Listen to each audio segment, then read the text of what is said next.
Guys, स्वागत है आपका अपने YouTube channel best English classes bye Pankaj sir, जहां मैं आपके लिए लेकर आया हूं आज बहुत ही इंपॉर्टेंट टॉपिक। तो अगर इसको कहा जाए कम समय में ज़्यादा ज्ञान, तो ये अतिशयोक्ति नहीं होगी, क्योंकि इस बहुत ही शॉर्ट टाइम में हम आपको समझाने वाले हैं ऐसा टॉपिक जो कि बहुत ही इंपॉर्टेंट है और कई बार उसमें कन्फ्यूजन्स होते हैं। चलिए स्टार्ट करते हैं आज का टॉपिक। और आज का टॉपिक है हमारा कि दा को दी कब बोला जाता है और दा कब बोला जाता है, ए को आ कब बोला जाता है और ए कब बोला जाता है, ए को आ कब बोला जाता है और ए कब बोला जाता है, एन को एन कब बोला जाता है और अन कब बोला जाता है। तो अगर आप देखना चाहते हैं इंट्रोडक्शन मीन्स आर्टिकल्स क्या होते हैं, कौन कौन से होते हैं, इनडेफिनिट आर्टिकल्स क्या होते हैं, डेफिनिट आर्टिकल्स क्या होते हैं, तो इसके लिए मैंने एक पहले ही वीडियो अपलोड कर रखा है जिसका लिंक मैंने डिस्क्रिप्शन में डाल रखा है। वहाँ पे जाकर के आप विजिट करके उसको देख सकते हैं। आज के टॉपिक में हम बात करने वाले हैं ए एन और दा की। ओके फ्रेंड्स, तो चलिए स्टार्ट करते हैं आज का टॉपिक। तो सबसे पहले हम बात करते हैं ए और एन की, जो कि इनडेफिनिट आर्टिकल्स हैं। ए और एन की बात करते हैं। तो ए और एन जो हैं, इनका मीनिंग क्या होता है, सबसे पहले ये समझ लेते हैं। इनका मीनिंग होता है एक, सब, प्रति, प्रत्येक, के हिसाब से या कोई। इनके मीनिंग्स होते हैं एक, सब, प्रति, प्रत्येक, के हिसाब से या कोई। क्योंकि ये है क्या, yes, this is the weak form of one. A and an are the weak forms of one. जो ए और एन है ये वन की वीक फॉर्म है, इसलिए इनका मीनिंग होता है एक, सब, प्रति, प्रत्येक या के हिसाब से या कोई। चलिए ये तो हो गया इसका मीनिंग।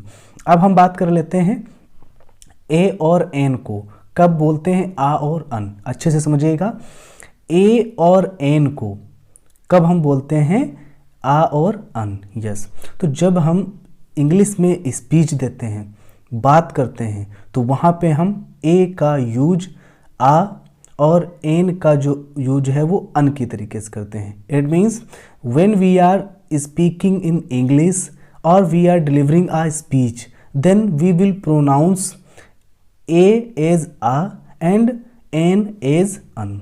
समझ में आया होगा आपको। जब हम अंग्रेजी में बात करते हैं या स्पीच देते हैं तो हम ए को आ और एन को अन बोलते हैं। यस, बट याद रखिएगा, अगर ए और एन का प्रोनाउंसिएशन हमें स्वतंत्र रूप से करना हो, उसमें हम स्पीच भी दे रहे हों, ठीक है, उस समय भी ध्यान रखना कि अगर ए और एन के बाद आने वाले शब्द पर विशेष जोर देना हो, अगर ए और एन के बाद आने वाले शब्द पर, आने वाले वर्ड पर एम्फेसाइज करना हो, तो वहाँ पे ए का ए ही रहेगा और एन का एन ही रहेगा। ओके फ्रेंड्स, आई होप समझ में आया होगा कि ए को आ और एन को अन कब हम बोलते हैं, जब हम स्पीच दे रहे हों।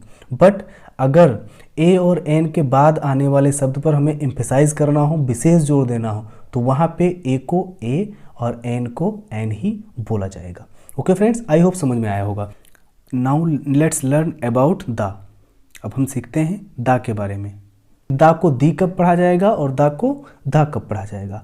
तो इसके लिए आप समझ लीजिए कि when any word starts with consonant letter, जब कोई भी वर्ड हमारा कॉन्सोनेंट लेटर से स्टार्ट होगा और उसके पहले जो दा लगा होगा उसको हम दा ही पढ़ेंगे। क्या पढ़ेंगे? यस, यू आर राइट, दा ही पढ़ेंगे अगर कोई वर्ड स्टार्ट हो रहा है कॉन्सोनेंट लेटर से। But if word starts with vowel letter, तो इसको हम दी बोलेंगे।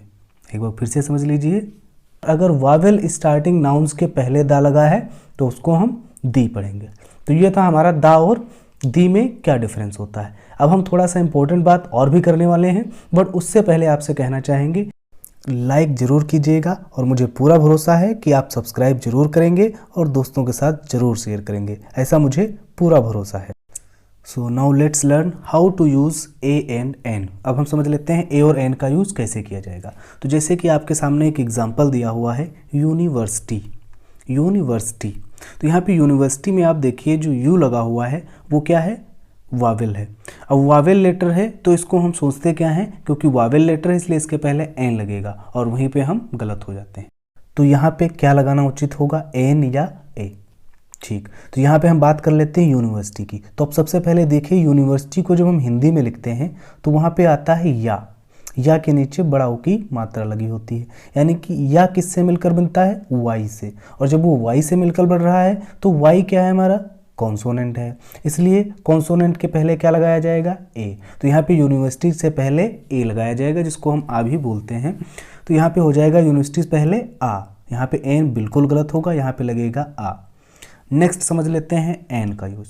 तो यहाँ पे देखिए हम एन की बात करें अगर, तो जैसे लिखा हुआ है HONEST, जिसको बहुत सारे लोग गलत प्रोनाउंस कर देते हैं, हॉनेस्ट पढ़ लेते हैं, ठीक है, जबकि इसके यहाँ पे क्या होगा, ऑनेस्ट होगा। तो जब ऑनेस्ट इसको हम प्रोनाउंसिएट करेंगे तो यहाँ पे ऑनेस्ट में सबसे पहले वर्ड आ रहा है अ, और आ किससे मिलकर बनता है, यस आप जानते ही हैं कि वो किससे मिलकर बनता है, वॉवेल लेटर से।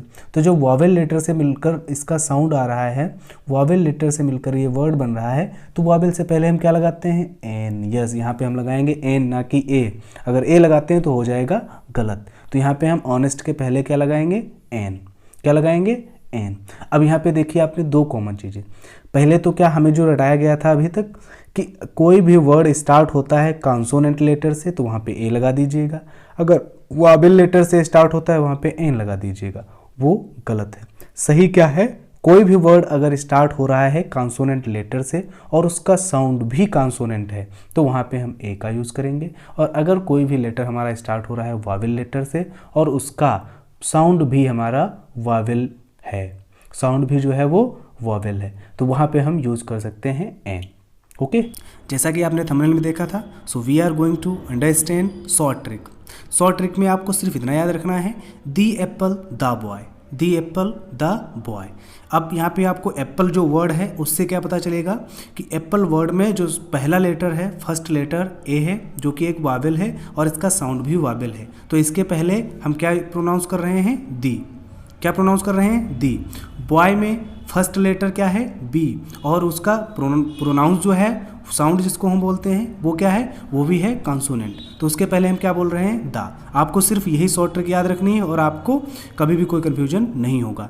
जब भी हो कन्फ्यूजन तो आप याद कीजिए Apple and boy.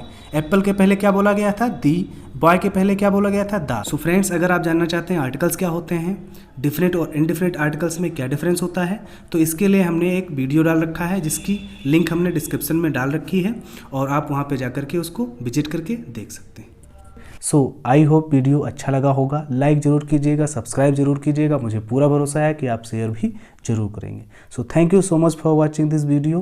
Keep watching, keep learning, keep growing. Best of luck.